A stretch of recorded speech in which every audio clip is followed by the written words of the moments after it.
Hello everyone, this is Braden Chase and welcome to the English Hackers Podcast.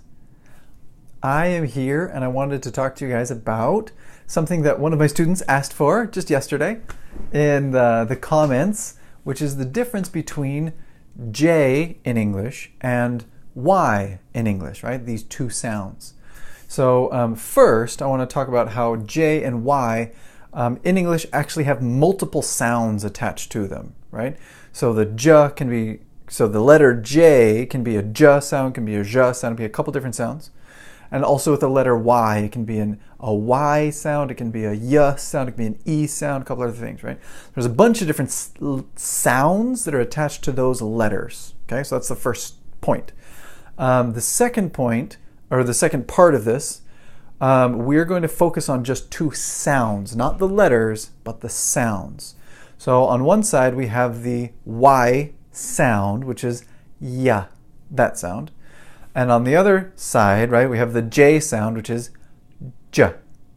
Okay, now for some of you, the difference between those is really obvious, right? Ya, j.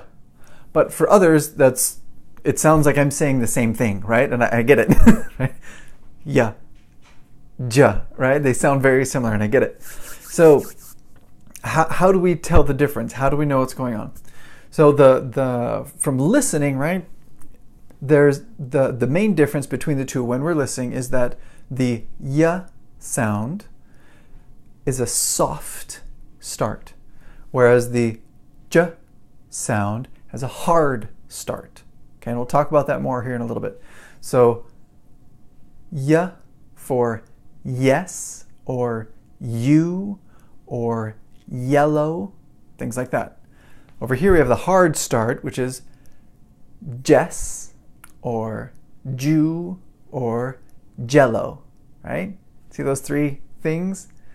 Has this hard start to it. J, j, j. It's silent and then it hits hard. J, hard. This one doesn't. It's yeah, yeah, yeah. Okay, it has a smooth movement to it. So those two sounds, right, are very similar. And one of my students asked about this yesterday, and it reminded me of the story that a while ago, where a student came and she asked me, well, she didn't ask me, we were having this conversation and someone asked, well, what is your favorite color? And she said, jello. And if you can hear the difference between these two sounds, you understand why that would be a little bit funny and a little bit confusing, right? What's your favorite color? Jello. Because jello is not a color in English, right? Jello is food that you eat, right? It's something that you eat. It's a brand name for food. But yellow is the color. So that's one big difference, right?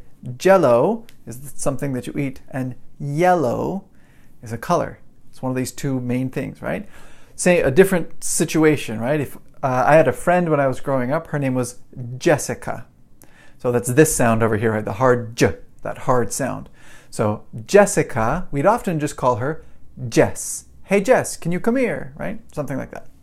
Over here, we have the word in English, yes, which means yes. Yes, I want that. I like this. This is good. It's kind of an affirmative thing. So yes, Jess, my friend, right? Over here, she's blonde, she's got long hair, right? Jess. And over here we have yes, I like that. Can you hear those sounds? Yes, Jess, okay? That's the difference between the two. So I hope that was helpful for you guys. I know a lot of people kind of struggle with this yes and Jess sounds. So if that was helpful for you, put a like on the video. If you still have more questions about it, that's totally fine. Put some comments underneath and we can talk about it another day. Thank you guys very much and have a good night.